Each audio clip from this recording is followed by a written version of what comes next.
주학에 맞추어서 다같이 묵도 드림으로써 12월 12일 주일 예배 시작하겠습니다.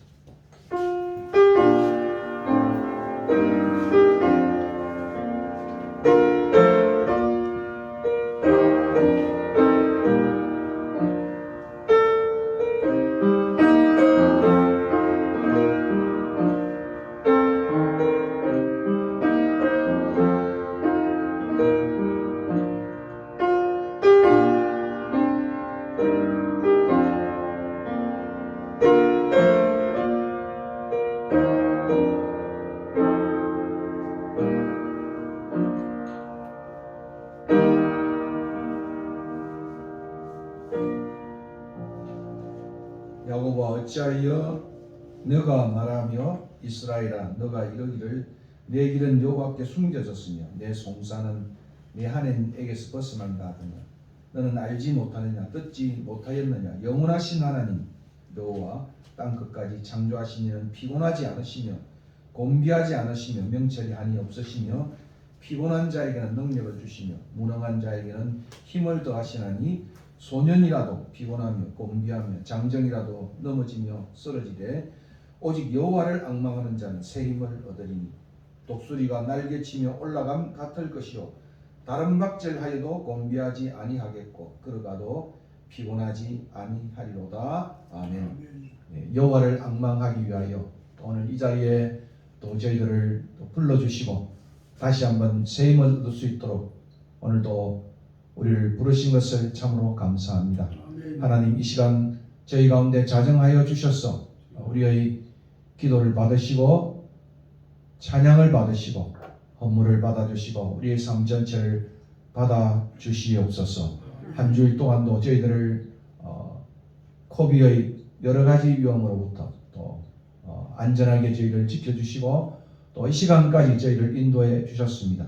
우리 자녀들을 주님께서 지켜주셔서 또 지금까지 또 은혜 가운데 살았습니다. 오늘도 이 시간 신령과 진정으로 주님 앞에 드려지는 예배가 되게 하시고 하나님 말씀으로 새 힘을 얻고 나아가 주의 말씀을 전하고 또 하나님의 거룩한 백성으로 살아내는 우리 모두가 되게 이 시간 축복하여 주시옵소서. 성삼위 하나님께서 함께 하시기를 간절히 바라옵고 영광 받아 주시옵소서. 존귀하신 예수 그리스도의 이름으로 기도하옵나이다. 아멘.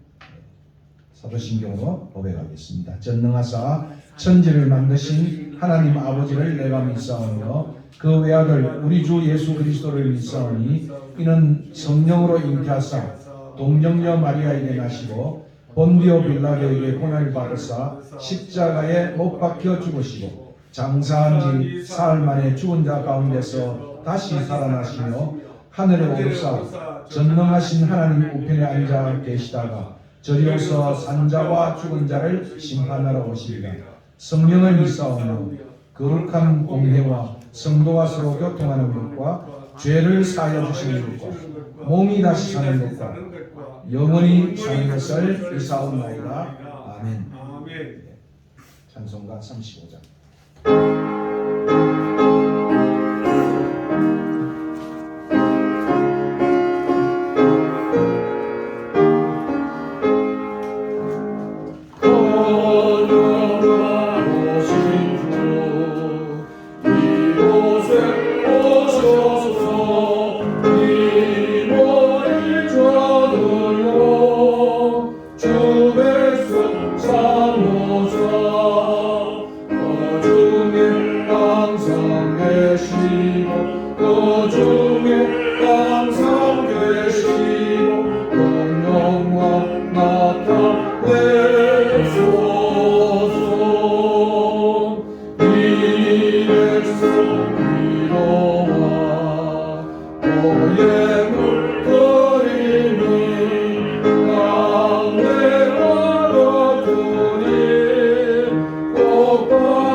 다 같이 기도하시겠습니다. 천지의 주제 되신 하나님, 영광받기에 합당하신 하나님, 주일을 창조하시고 또 우리가 이 주일날 하나님 전에 겸허히 나와 엎드리게 하여 주시니 은혜를 감사합니다. 아멘. 끝까지 우리밖에 모르는 우리를 위하여 우리 주님 끝까지 주님 영광 생각지 않으시고 이 땅에 오셔서 진리의 말씀을 가르치시고 생명의 길을 보여주시고 병을 치료하시며 하나님 나라를 선포하여 가르쳐 주시니 참으로 감사드립니다. 아멘. 하나님, 그 우리 하나님과 그 아들 예수 그리스도의 그 끝없는 사랑을 우리가 받고 죄인의 몸에서 영원히 형벌받을 우리가 하나님의 자녀가 되었고 영원한 기업을 후사로 받을 수 있게 되었으니 주님, 우리가 무엇이라 감사를 드리겠습니까? 하나님, 그 절절하고 거저주시는 사랑을 받았으니 우리의 마음속에 그 사랑에 대한 감격이 있게 하여 주시옵소서. 아멘. 주님, 그래서 먼저 복음을 받은 우리가 아직도 복음을 받지 못한 사람들을 돌아볼 수 있게 하여 주시고 주님이 그들을 긍휼히 여기듯이 우리가 서슴지 않고 그들을 찾아 나설 수 있게 도와주시옵소서. 아멘. 주변에 참으로 어려운 사람들이 많습니다. 어디 구원이 없나, 어디 도움이 없는가 찾지만 다가오는 손길도 없고 우리 역시 그들을 찾아 나서기를 원하지만 뿌리치는 손길과 외면하는 손길을 많이 만납니다. 하나님, 저들의 필요를 우리가 바로 알아서 그 필요가 있는 곳을 바로 찾아갈 수 있게 도와주시옵소서. 아멘. 하나님, 순례자의 집을 세워주셨사오니 순례자의 집이 그렇게 하나님을 기다리고 찾는 사람들을 찾아내어 다가갈 수 있는 은혜가, 구원의 역사가 이 순례자의 집을 통하여 일어나게 도와주시옵소서. 아멘. 하나님, 이 세상이 참으로 갈수록 악하여져서 우리가 보건대 참으로 우리 인생에 예수 그리스도가 없이는 안 되는 것임을 우리가 고백합니다. 그래서 우리가 멸망할 수밖에 없었기에 우리 주님이 종의 형체를 입고 이곳에 오신 것을 압니다. 하나님, 그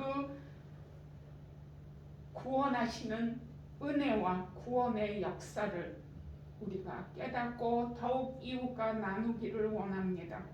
하나님, 또한 이 성도들 가운데 몸이 연약하여 하나님의 도우심을 구하는 분들이 있습니다. 하나님, 또한 경제적인 어려움을 만나서 하나님을 바라보는 분도 계십니다. 또한 인간관계 속에서 외롭고 힘들어서 주님을 바라보는 사람들도 있습니다. 하나님, 그들에게 일일이 찾아가 주셔서 그들의 머리를 쓰다듬고 그들의 거칠어진 영혼을 우리 주님이 어루만져서 은혜를 감사하고 은혜에 기뻐하는 모든 분들이 될 수 있게 도와주시옵소서.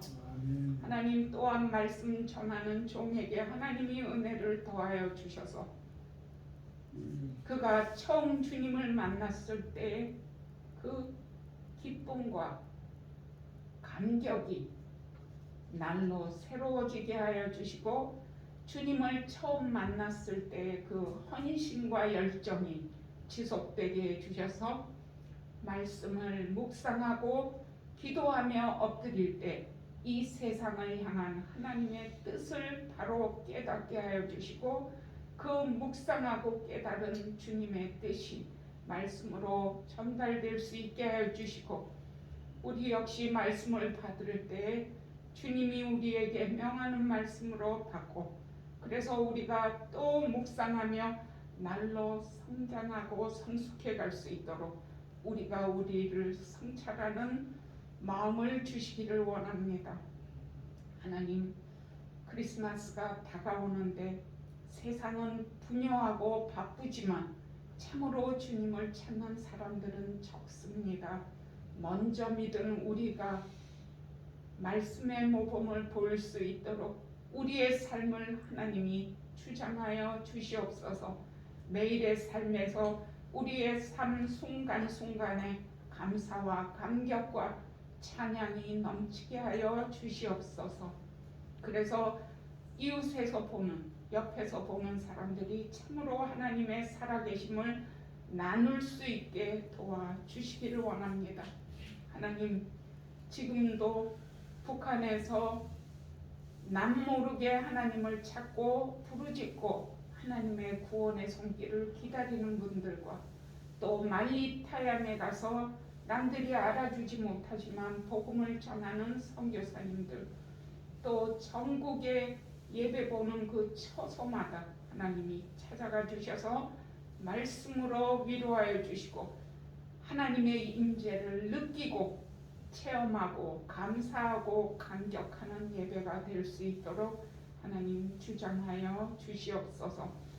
미참한 교우들에게도 하나님이 같은 은혜를 주시고 주의 교회를 사모하는 마음들이 늘 있게 하여 주시고 삶 속에 하나님이 개입하셔서 함께하여 주시고 도와주시고 위로하시고 격려하시는 은혜를 우리가 만날 때마다 나눌 수 있게 도와주시옵소서. 함께하여 주시기를 원하고 우리에게 가장 좋은 것 주시기를 기뻐하시는 우리 주님 예수님의 이름으로 감사 기도하옵나이다. 아멘.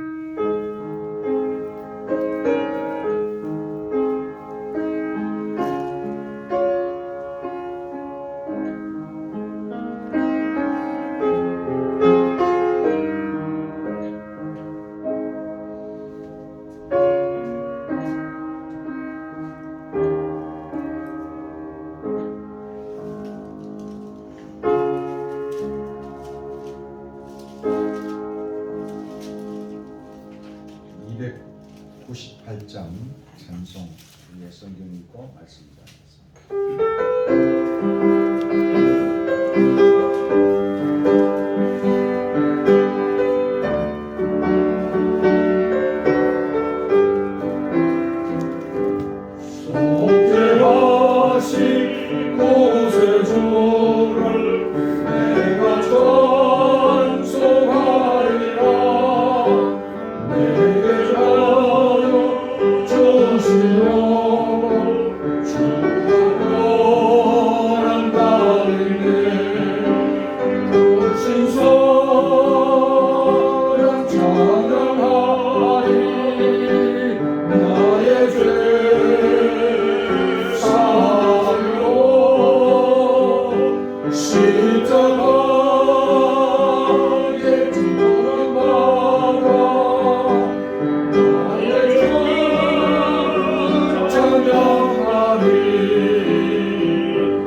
창세기 20장 1절에서부터 18절까지 말씀입니다.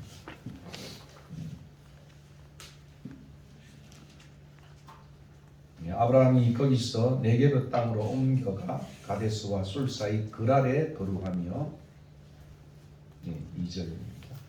그 안에 사람을 자기 위하였으므로 그날 아비멜렉이 사람을 보내어 사람을 데려갔더니 그 밤에 하나님이 아비멜렉에게 현몽하시고 그에게 이르시되 너가 데려간 이 여인으로 말미암아 너가 죽으리니 그는 남편이 있는 자 여자임이라. 아비멜렉이 그 여인을 가까이 하지 아니하였으므로 그가 대답하되 주여 주께서 의로운 백성으로 말하시나이까. 그가 나에게 이는 내 누이라고 하지 아니하였나이까. 그 여인도 그는 내 오라비라 하였사오니 나는 온전한 마음과 깨끗한 손으로 이렇게 하였나이다. 하나님이 그의 또그에게 이르시되 네가 온전한 마음으로 이렇게 한 줄을 나도 알았으므로 너를 나가 내게 의지하지 아니하게 하였나이다. 여인에게 가까이 하지 못하게 한 죄이기 때문입니다. 이제 그 사람의 아내를 돌려보내라. 그는 선지자라. 그가 너를 위하여 기도하리니 너가 살려니와 너가 돌려보내지 아니하면 너와 네게 속한 자가 다 반드시 죽을 줄 알지니라. 아비멜렉이 그나 남편의 집에 일어나 모든 종들을 불러 그 모든 일을 말하여 돌려주니 그들이 심히 두려워하였더라. 아비멜렉이 아브라함을 불러서 그에게 이르되 너가 어찌하여 우리에게 이렇게 하느냐. 내가 무슨 죄를 너에게 범하기에 너가 나와 내 나라가 큰 죄에 빠질 뻔하게 하였느냐. 너가 합당하지 아니한 일을 내게 행하였도다 하고 아비멜렉이 또 아브라함에게 이르되 내가 무슨 뜻으로 이렇게 하셨느냐. 아브라함이 이르되 이곳에서는 하나님을 두려움이 없으니 내 아내로 말미암아 사람들이 나를 죽일까 생각하였으며 또 그는 정말로 나의 아내 의로 내 아내가 되었습니다. 하나님 나를 내 아버지 집을 떠나 두루다니게 하실 때 내가 아내에게 말하기를 이후로 우리 가는 곳마다 그대는 나를 그대의 오라비라 하라. 이것이 그대가 내게 베풀 은혜 사랑이라 하였도다.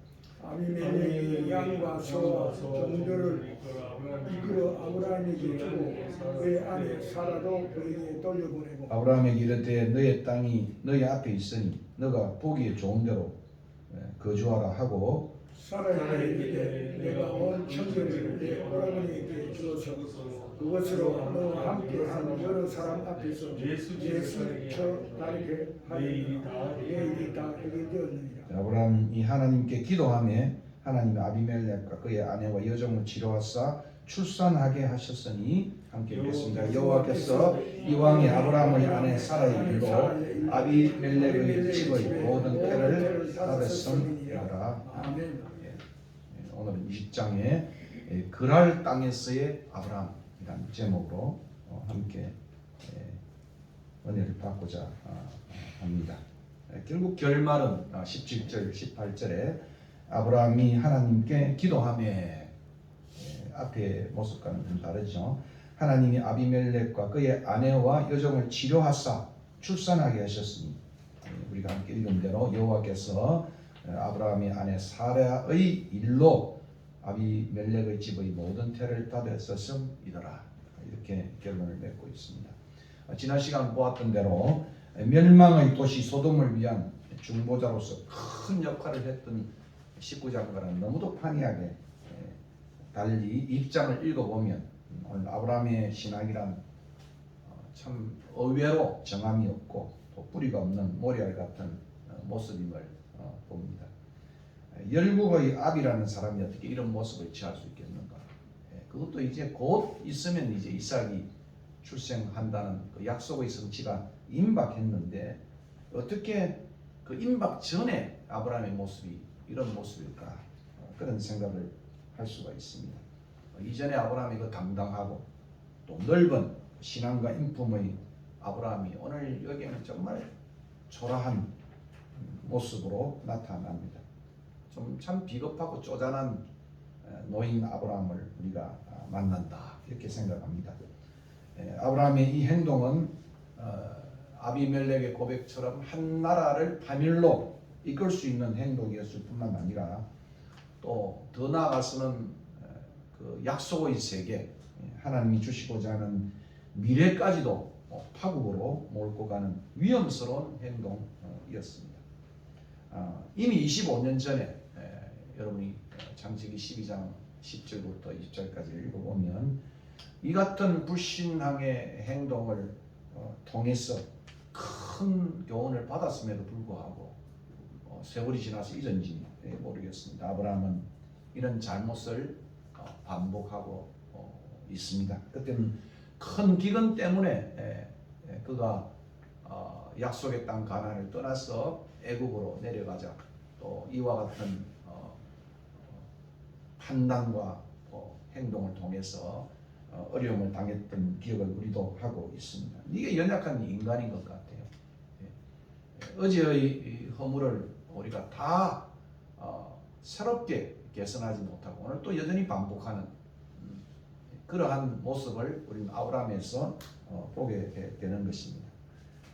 우리에게 있어서 이렇게 부지중해하는 것도 있지만 알고도 죄를 짓는 것이 있기 때문에 레위기에서는 이 두 죄에 대한 그러한 허물을 덮는 제사를 우리에게 허락한 것 같습니다. 벌써 이제 부르심을 받은 지 25년의 세월이 다가오고 있습니다. 저도 학교에 근무한 지가 약 25년, 26년의 세월이 흘렀는데 이 25년 동안 땅과 시의 결실은 요즘 말로 하면 1도 없었습니다. 점점 더 나이가 들어서 늙어가며 또다시 이곳저곳으로 떠돌아다니게 되니 어쩌면 원망과 의심과 불신의 마음이 가슴에 강처럼 흘러갔는지도 모르겠습니다. 어제의 그 은혜와 약속은 오늘 되면 또 안개처럼 사라지고 또 깃털처럼 가볍게 날아다닙니다. 이곳 그랄 땅에서 생명의 위협을 느낀 아브라함은 다시 반쪽짜리 거짓 안전을 택하고 있습니다. 그리고는 하나님이 나를 내 아버지의 집에 이렇게 나아간다 이렇게 이제 표현을 하고 있는 것을 봅니다. 잠깐만요.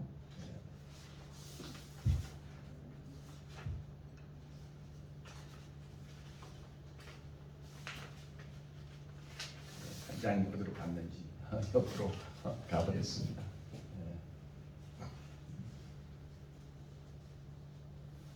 사실 유목민에게 가장 큰 문제는 사실 목초지와 안전의 문제였습니다. 그래서 기근이 들렸을 때 참 이것은 뭐 굉장히 참 어려운 유목민의 생활이다. 사우스 아프리카도 굉장히 참 아름다운 도시고 풍요로운 도시에 벌써 드라우트 기근이 들린 지가 3년이 넘어 4년째 접어들고 물이 없는 그런 것을 봅니다. 이렇게 큰 기근과 함께 두 번째로 가장 큰 위험은 안전의 문제였습니다. 이제 100세가 되어 늙어가면서 소유질한 일도 없고 또 후사도 없고 또 식객은 또 늘어갔습니다. 자기 후사가 아니지만도 이스마엘의 그러한 후사들이 생기기 시작하고 그래 되니까 미래에 대한 불확실이 커갔고 특별히 가정과 권속들과 많은 가축들을 먹이고 유지한 일은 보통 일이 아니었습니다. 아마도 오늘도 마찬가지겠죠. 자기 땅, 자기 건물이 없이 많은 인건비와 더불어서 렌트비를 주고 사업하시는 분들은 아마 이 유목민의 아브라함의 생활을 어느 정도 이해할 수 있을 것입니다. 그러므로 늘어난 가정과 권속과 양과 소떼들을 이끌고 이 지역 저 지역으로 특별히 안전하게 먹거리를 구해 다니는 일은 보통 일이 아니었습니다. 우리가 아브라함의 약전에서 우리가 이제 거의 뭐 건물을 오래되면 아브라함의 약전이 끝이 나죠. 그래서 이제 새해부터는 이제 마가복음으로 신약으로 넘어가려고 하고 있습니다. 아무튼 그의 생에서 보는 대로 아브라함은 하나님의 부르심을 따라 항상 본향을 향해 순례자의 삶을 사는 것만은 아니었던 것 같습니다. 때론 좋은 목초지가 또 따라서 또 안전을 위해서 이리저리 유목민의 생활을 하였던 것을 우리는 보게 됩니다. 여긴 오늘 1절을 읽어보면 그가 왜 그랄 땅에 내려갔는지는 분명한 이유가 잘 나타나지 않습니다. 학자들은 아무래도 이제 여러분 지도를 보면 사해가 여기 이제 있고 그 밑에 사해 밑에 가장 아름다운 비옥한 소할 땅이 있습니다. 그리고 소돔 고모라가 그 소할 땅을 중심으로 해서 비옥한 도시를 이루었는데 이 소돔 고모라가 멸망해 그러한 하나님의 심판을 받고 멸망되어졌습니다.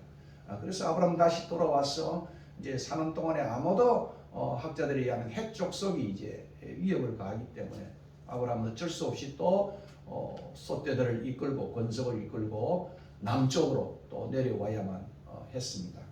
그래서 남쪽에 있는 그러한 사막 네게브 지역으로 내려오고 다시 그 네게브에서부터 이제 서쪽으로 또 이렇게 마므레에서부터 사해가 여기 있다고 한다면 이 사막 쪽으로 내려왔다가 다시 서쪽 해안으로 해서 그랄 땅까지로 이주를 한 것 같습니다.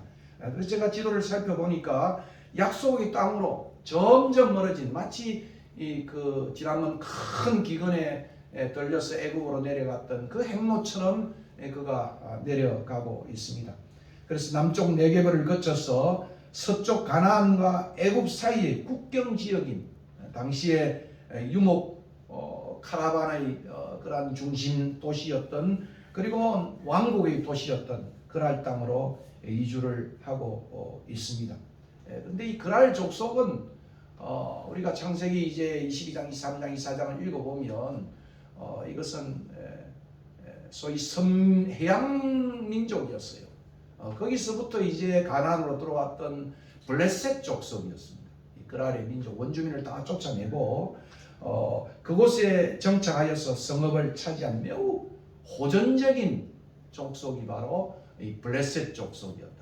그래서 이 그랄의 족속은 블레셋 족속으로서 이게 나라를 이루었던 그런 땅이 바로 그랄 땅이었습니다. 그러니 상당히 이제 그 위협을 더해지니까 아브라함은 안전에 대한 위협을 심각하게 느낀 것 같습니다. 이미 12장에서도 오늘 이 본문과 참 유사한 모습이 드러나죠. 심한 기근이 있어서 애굽으로 이주했지만은 오늘 본문은 그 이유가 분명히 제가 드러나지 않는다 했지 않습니까? 아마도 학자들에 의하면 안전 때문에 네게브를 거쳐서 그랄 땅으로 나아갔습니다. 이미 이 소돔 일대든지 이 지역의 일대의 사람들은 아브라함의 용맹을 잘 알고 있었습니다. 14장에 보면 이제 큰 네 나라와 다섯 나라가 소돔 고모라에 있는 나라들과 또 메소포타미아에 있는 그 나라들 사이에 큰 전쟁이 일어나서 아브라함은 기르던 그러한 용맹한 군사들을 이끌고 롯을 구하러 가서 야밤에 틈타서 구해왔던 정말 전설적인 그러한 전쟁사를 그들도 알고 있었던 것 같습니다.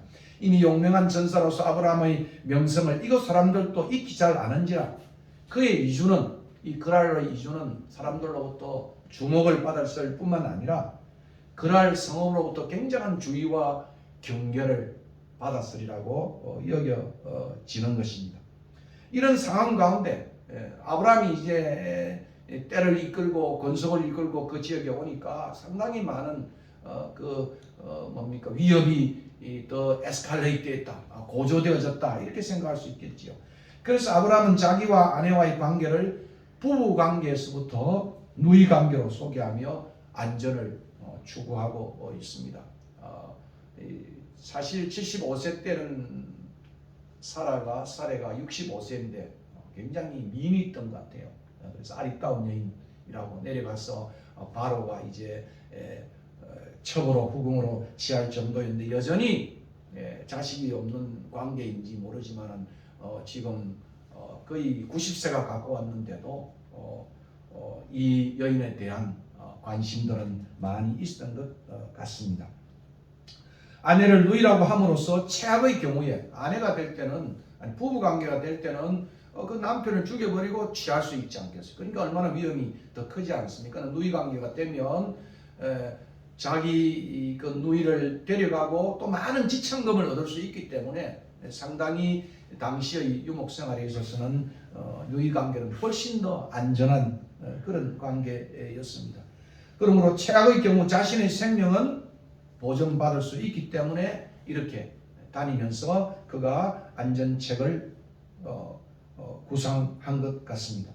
아비말렉은 전사인 족장 아브라함과 이제 좋은 동맹 관계를 맺기 위해서 이제 결혼 관계를 유지했다고 생각할 수 있습니다. 그래서 사람을 보내 누이인 그의 아내를 왕궁의 여인으로 하렘으로 그렇게 데려간다고 2절은 말하고 있습니다. 결과적으로 이삭의 탄생 스토리의 코앞에서 아브라함은 또다시 이 거대한 시의 약속의 위기를 만나게 되는 것입니다.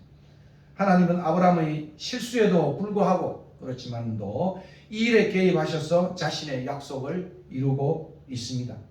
우리는 이곳 그랄 땅에서 아브라함이 취한 이러한 행동과 하나님의 간섭하심을 통해서 순례자 아브라함의 삶에 또 우리의 삶의 교훈을 받고자 하는 것입니다. 그래서 오늘 제목을 그랄 땅에서 아브라함이라고 제목을 정한 것입니다.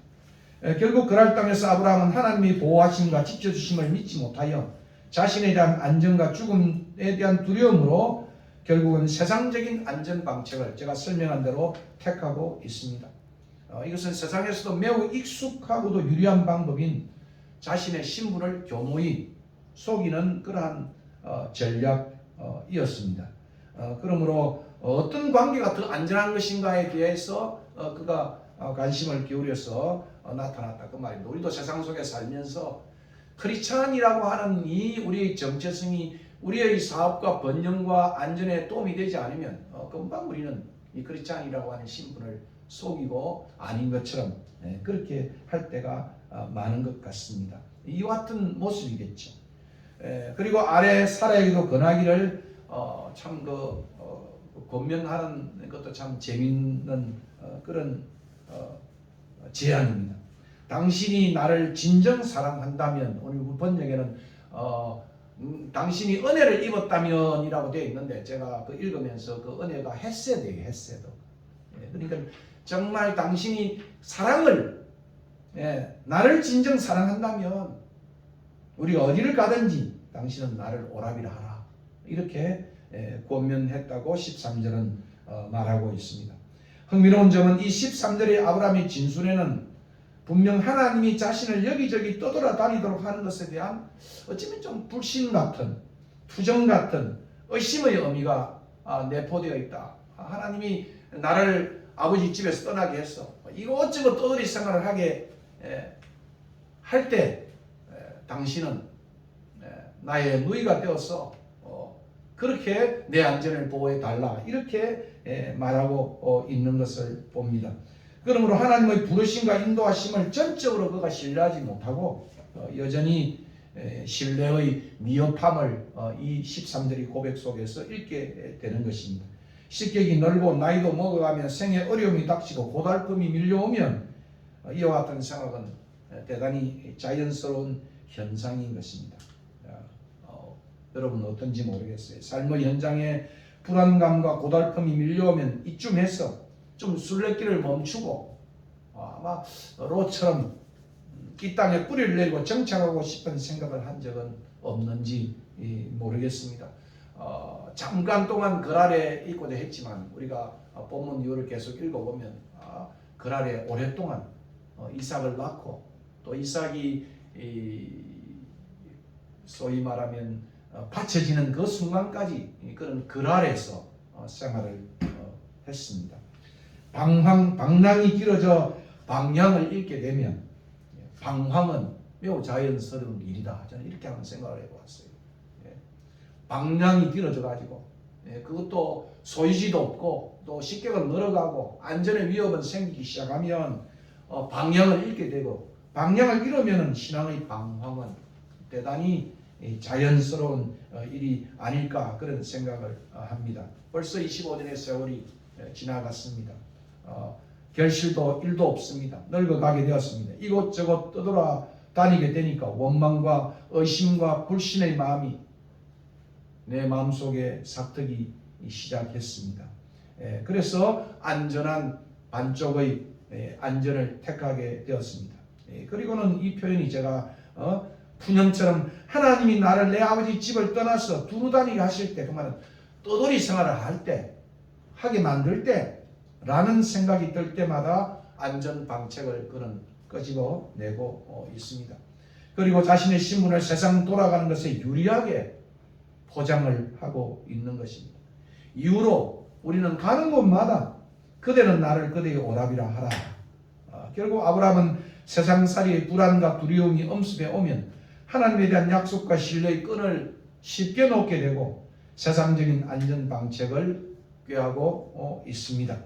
얼마 전 찾아와 주셨던 하나님의 약속, 그 약속에 의하면 이제 1년만 지나면 사라가 아들을 낳을 때 내년 이맘쯤에 낳을 테니 사라를 누이라고 하라니 아브라함은 지금 이걸 그랄 땅에서 임박한 성취의 새벽 앞에 불신의 칠흑 같은 밤을 맞이하고 있습니다. 지금 아브라함은 아비멜렉이 다스리는 그랄 땅에서 새벽별이신 하나님을 바라보지 않고 칠흑 같은 밤을 보고 있는 것입니다. 이게 인간 아브라함인 것입니다. 우리가 흔히 생각하기를 선줄로 생각하면 넘어질까 조심하라. 다시 한번 창세기 기자는 이삭의 출생은 아브라함의 노력의 결과가 아니고 아브라함의 위대한 결과가 아니라 전적으로 하나님 편에서 행하신 하나님의 은혜의 결과라는 사실을 이 다음 장 21장의 출산의 바로 이 사건 이전에 이렇게 이 사건을 자세하게 소개하고 있는 것입니다. 여기서 우리는 다시 한번 아브라함의 위대함이 아니라 아브라함의 신앙의 민낯을 보게 되는 것입니다. 특별히 아비멜렉의 질문이 네가 왜 이렇게 했느냐? 무슨 이유냐? 왜 나를 그렇게 속였느냐? 이렇게 물을 때 그가 했던 그 답변 속에 그의 신앙의 민낯을 우리는 보게 되는 것입니다. 이곳에서는 하나님을 두려움이 없으니 내 안으로 말미암아 사람들이 나를 죽일까 생각하였습니다. 결국 이 비난의 화살은 결국은 아비멜렉에게 돌아갔습니다. 당신 땅에는 하나님을 두려워함이 없고 이러한 불신의 세상 속에 내가 위협을 받기 때문에 내가 이런 일을 했다. 이렇게 이제 표현하고 있습니다. 그리고 자신의 행동을 또 정당화하고 있습니다. 비난과 변명이 이 고백 속에 어우러져 있다는 말씀입니다. 당신들은 나쁘고 나는 옳아. 마치 네로람불의 모습처럼 나는 정당하다 이렇게 표현하고 있습니다. 그것이 바로 12절입니다. 또 그는 진짜 사례는 나의 이복 누이로서 내 아내가 되었어. 하나님이 나를 내 아버지의 집을 떠나 두루 다니게 하실 때 이것은 그냥 적극적으로 너희 땅에 와서 한 일이 아니야. 내가 아내에게 말하기를 이후로 우리는 가는 곳마다 그대는 나를 그대의 오랍이라 하라. 이것이 내가 그대에게 베풀 사랑이다. 또는 그대가 내게 베풀 사랑이다. 이렇게 했다고 그런 변명을 하고 있습니다. 결국 안전의 위협 속에 애국 가까이 남봉으로 내려오면서 하나님의 존재와 약속에 대한 불신은 두려움과 함께 죽음의 위협 속에 그를 머물게 했습니다. 그것이 11절 내용이죠. 무엇이 아브라함을 이렇게 두렵게 만들었을까 생각해 보니까 아마 나이가 들어 너무 늙었기 때문에 또는 떠돌이 삶에 이제는 지쳐서 그냥 여기서 멈추고 싶기 때문에 아니면 아비멜렉 왕을 포함하여 그 호전적인 그랄 땅의 사람들 때문에 이런 여러 가지 이유로 그는 이렇게 고백했을 것입니다. 결과적으로 우리는 이 아브라함의 이 고백 속에 그가 믿는 하나님은 과연 어떤 하나님인지 결국 우리의 삶의 행동의 스타일과 행동 양식은 결국 우리가 믿는 하나님에 대한 신관이 무엇이냐에 따라서 행동이 달라진다 이렇게 말할 수 있습니다. 신학적으로 그는 아직도 하나님에 대한 올바른 신관을 갖지 못했다 이런 말씀입니다. 과연 아브라함은 어떤 하나님을 믿고 있습니까? 그가 생각하는 하나님의 주권과 하나님의 돌보심과 보호하시면 단지 그가 제단을 쌓고 예배 드리며 살고 있는 이곳 마물에만 미치는 것인가? 불신의 세상 우리가 애국으로 내려갈 땐 애국 땅이나 또 여기 이 호전적인 백성이 살고 있는 그랄 땅 이곳에는 하나님의 주권과 돌보심과 보호하심은 미치지 않는다는 말인가? 오직 그들의 세력권 속에 있고 또 아비멜렉의 세력권, 뭐 일본말로 하면 소위 나발이 되겠죠. 그런 세력권 속에 살고 하나님은 그냥 하나의 지역적인 수호신, 가정의 수호신에 불과한 것인가? 아마 이렇게 생각하였는지도 모르겠습니다. 이곳 역시도 하나님의 다스림이 있는 곳일까? 거기에 대한 아브라함의 신앙이 미흡했다는 말씀입니다. 하나님은 애국 땅에서도 자신의 자신됨을 12장에 이미 드러내셨는데 아비멜렉 왕이 다스린 이곳 거랄 땅에 아무 일도 할 수 없다는 말인가? 그의 신앙의 한계를, 그의 믿음의 우유부단함을 우리는 여기서 발견하게 됩니다. 그런데 문제는 비록 이것이 하나님의 약속하신 약속의 땅이지만은도 여전히 그의 손에 쥔 소유된 땅은 없었습니다. 그런 가나안 어느 곳에서도 단지 그리움인에 불과했습니다.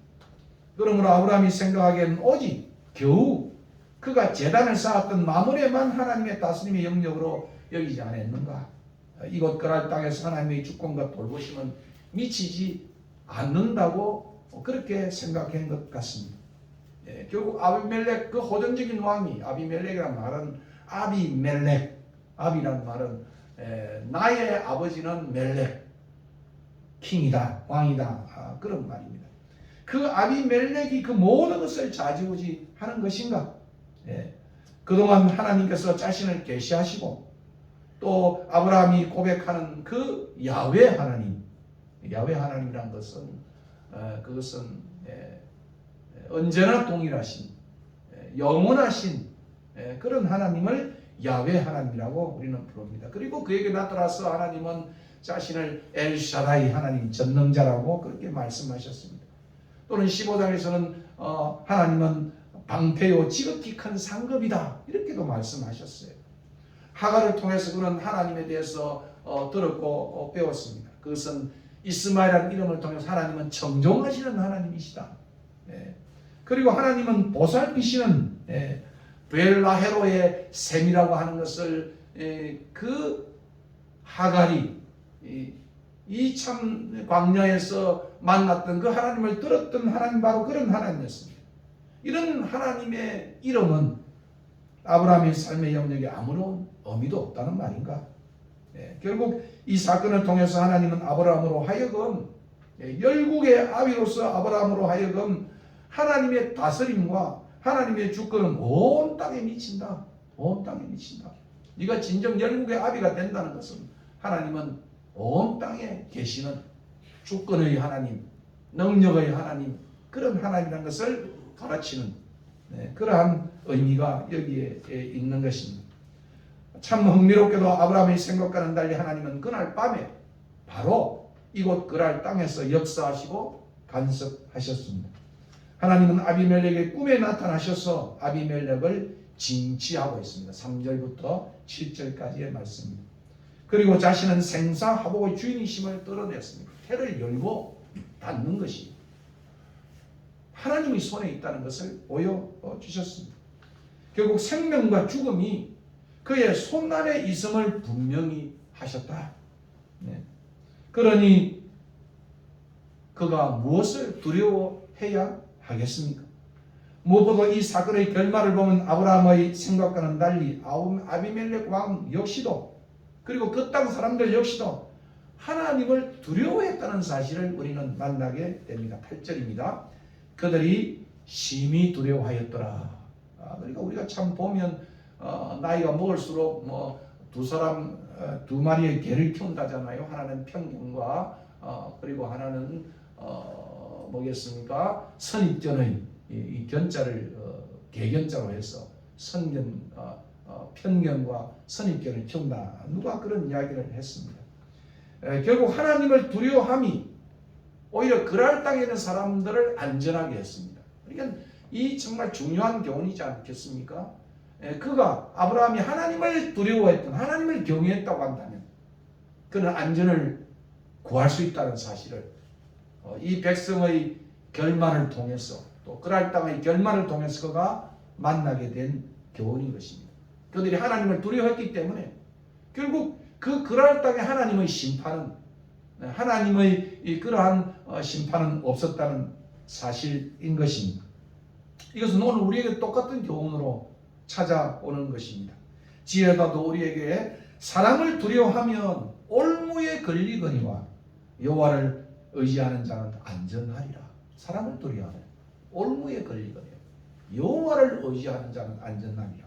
이것이 바로 아브라함에게 주어진 교훈이었고 또 그랄 땅에 주어진 교훈이었고 오늘 이 사건을 읽는 우리 모두의 교훈이 되기도 하는 것입니다. 아브라함이 이렇게 큰 잘못을 저질렀지만은 완 뒤엎어 놓은 거예요. 1년 남아있는 하나님의 약속의 세계가 이제 곧 펼쳐지는데 아브라함은 거기다가 다 죄를 뿌렸던 그것이 바로 오늘 이 사건입니다. 그럼에도 불구하고 하나님은 그 상황을 그대로 내버려 두지 않으시고 자신의 이름 위하여 자신의 약속을 이루시기 위하여 모든 상황을 통제하시고 바로 잡으셨습니다. 비록 속임이 축복을 위협했지만도 하나님은 자기 이름 때문에 반드시 그 위협을 복으로 바꾸심으로 우리가 늘 아는 대로 하나님은 합력하여 모든 것을 선을 이루시는 분이심을 배우게 됩니다. 마침내 하나님의 역사의 주관자로서 이 모든 과정을 바로 잡으시고 아브라함을 그곳에 안전하게 그것도 오랫동안 아비멜렉이 선처를 베풀면서 이 땅을 택해라. 네게 주겠다. 그래서 오랫동안 수십 년의 세월을 그곳에서 거주하게 되어졌습니다. 사라 또한 순결한 어미로서 보존되어졌어. 이삭의 어미, 열국의 어미로서의 그러한 위용을 갖게 되어졌고 아브라함 또한 열국의 아비로서 그들을 위해 기도한 선지자로서의 사명인 복의 통로가 되게 하셨습니다. 하나님의 다스림에 대한 아브라함의 이 신학적 부족함만이 아니고 오늘 이 본문을 보면 아브라함이 얼마나 그 신앙의 민낯을 보여주는가 하는 것은 제가 앞에서도 잠깐 언급한 것처럼 아비멜렉에 한 대답 속에서 진실한 고백이 없어요.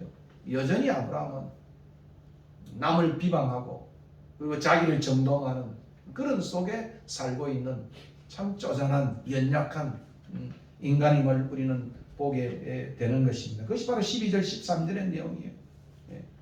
당신을 속인 것이 아니라 하나님이 나로 아버지의 집을 떠나 유랑생활을 하게 할 때부터 우리가 그렇게 하는 행동 방식이야. 그리고 당신을 속인 게 아니라 그녀는 확실히 내 이복 누임이 분명해. 내가 거짓말한 게 아니야 라고 변명하고 있다는 것입니다. 그의 의도는 사라와의 근본관계인 부부관계를 감추려고 하고 있다는 이 사실을 그가 드러내고 싶지 않았다는 그런 의미인 것입니다. 그리고 그는 아비멜렉의 자신의 신앙을 분명하게 드러내지도 않습니다. 참 이 본문이 상당히 까칠한 본문인데요.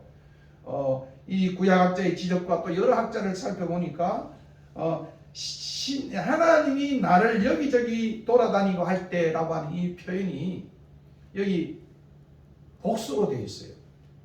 그러니까 엘로힘이라고 하는 이것이 장엄한 1인칭의 그 복수로 되어 있는 그런 의미가 아니고 마치 다신을 말하는 것처럼 그러니까 아브라함의 이 고백은 야훼의 신앙을 분명하게 그들에게 알리지 아니하고 자신의 행위를 변명하면서 마치 이방 종교처럼 단순히 종교적인 현상으로 살아가는 모습처럼 그렇게 얼버무려 표현했다는 겁니다. 이 말은 무엇인가 하면 신들이 나를 여기저기 돌아다니려고 할 때 이렇게 번역하는 게 좋다 그 말입니다. 나는 어디를 가든지 간에 그 같은 행동 방식을 고수하며 살았어.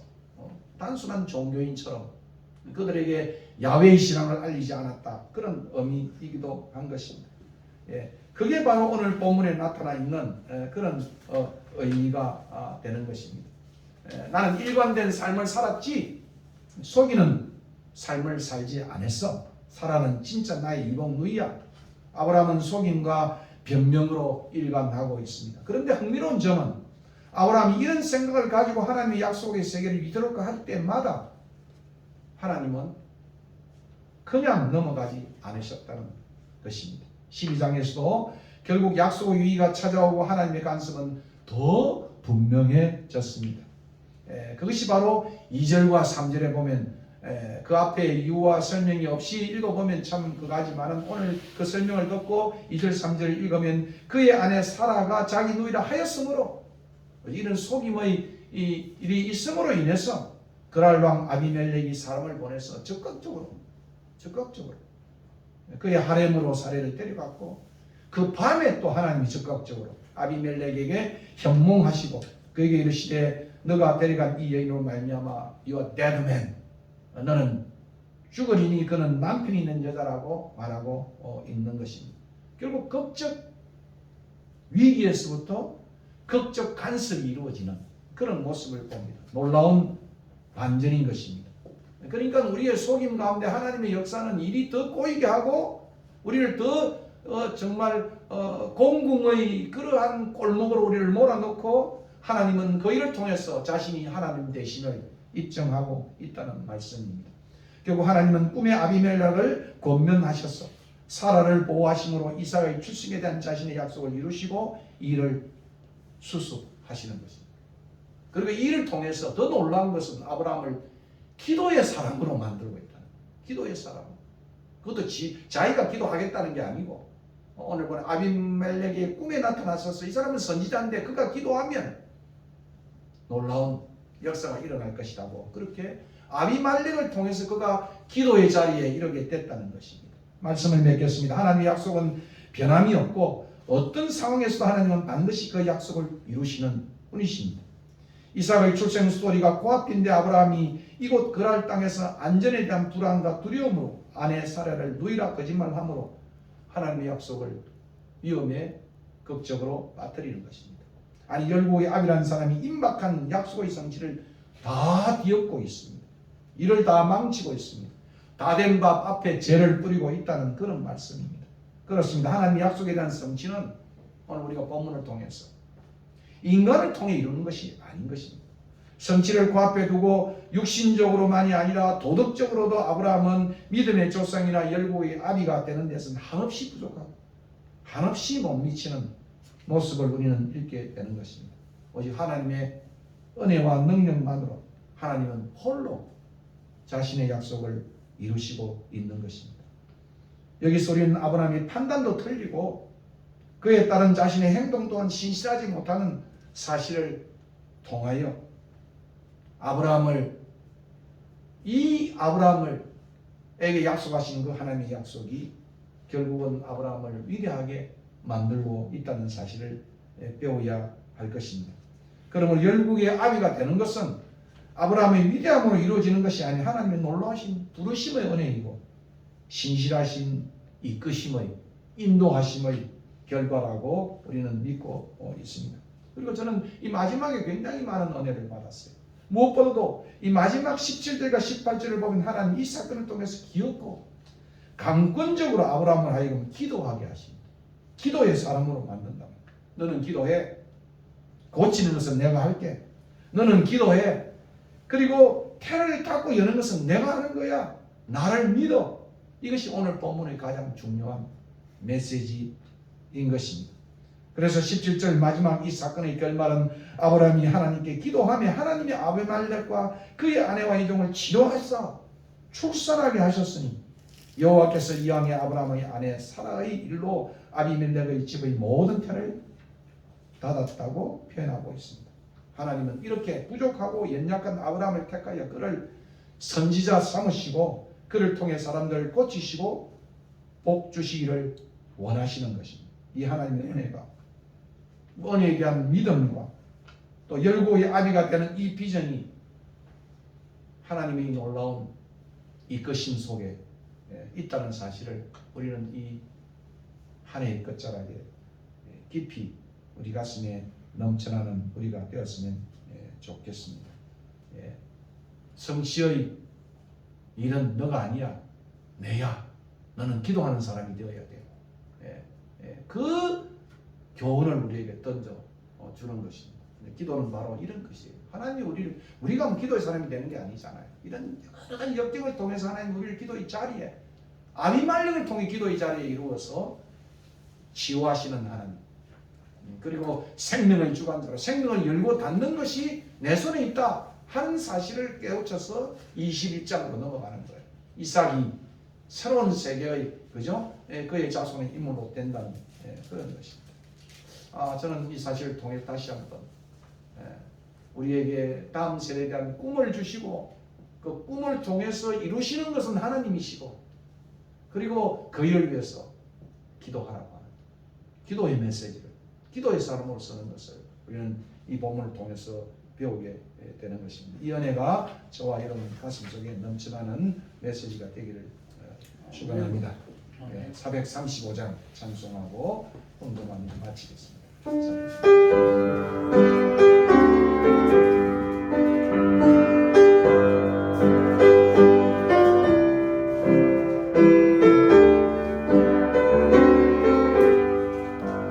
나의 영원하신 생명보다 귀하다 나의 걸 기다려 나도 내가소서 주께로 가니 주께로 오니 나의 걸 기다려 나도 내가소서 세상 모든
명예 버리고 찬송하며 준비한 헌금 올리겠습니다.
말씀 기억하고 또 찬송 속에 또 주신 은혜 기억하고 함께 통성으로 기도하겠습니다. 아마 두 가지 메시지겠죠. 우리가 이제 대강절의 이제 그러한 이브 속에 우리가 읽고 있는데 이삭의 탄생 바로 전에 아브라함이 주신 교훈은 하나님이 하신다는 거예요. 하나님의 은혜라는 거예요. 그리고 우리 연약에도 불구하고 하나님은 우리를 기도의 자리에 이르렀어. 태와 또 생명을 주시는 분은 하나님인 사실을 그가 기도의 체험을 통해서 깨닫게 하셨다. 이 두 사실을 기억하고 함께 한 1, 2분 동안 우리가 기도하며 축복하고 마치겠습니다. 고마우신 아버지 이루시는 하나님, 성취하시는 하나님, 모든 것은 하나님의 손 아래 있고 우리 연약에도 불구하고 약함에도 불구하고 하나님 대반전을 일으켜셔서 약속을 이루시는 하나님을 우리가 보게 해주신 것을 감사합니다.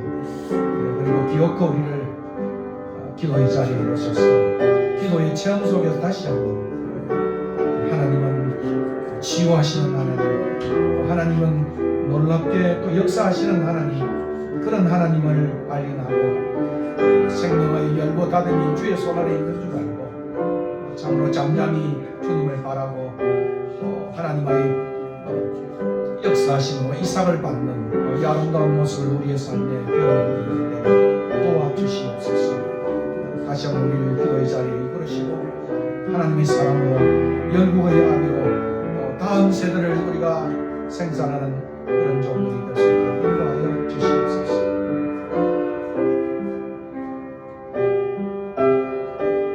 고맙습니다 하나님.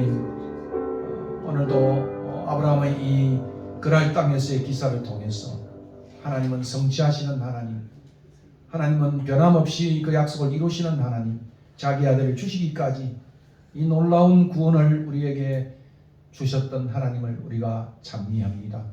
그리고 우리를 기도의 자리에 이르셔서 하나님이 어떤 분이신가를 다시 한번 체험케 하시는 하나님을 만나 다시 한번 기도하는 종들 되게 축복하여 주시옵소서.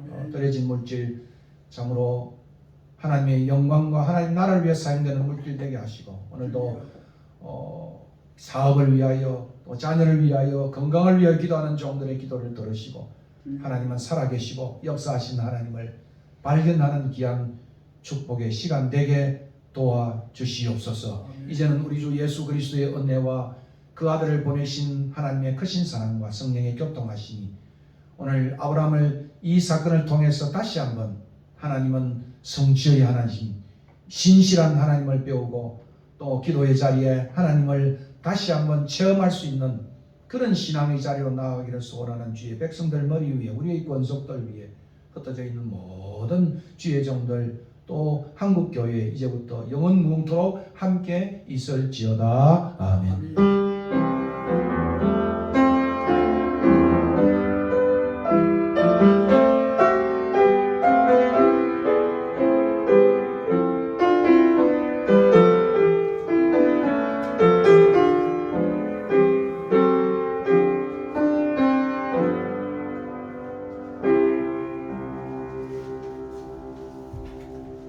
다음 주일 21장하고 그 다음 주일은 이제 성탄절이니까 성탄설교하고 이제 아마 마지막 22장 이제 창세기 끝을 내고 순례자 아브라함을 끝내고 다음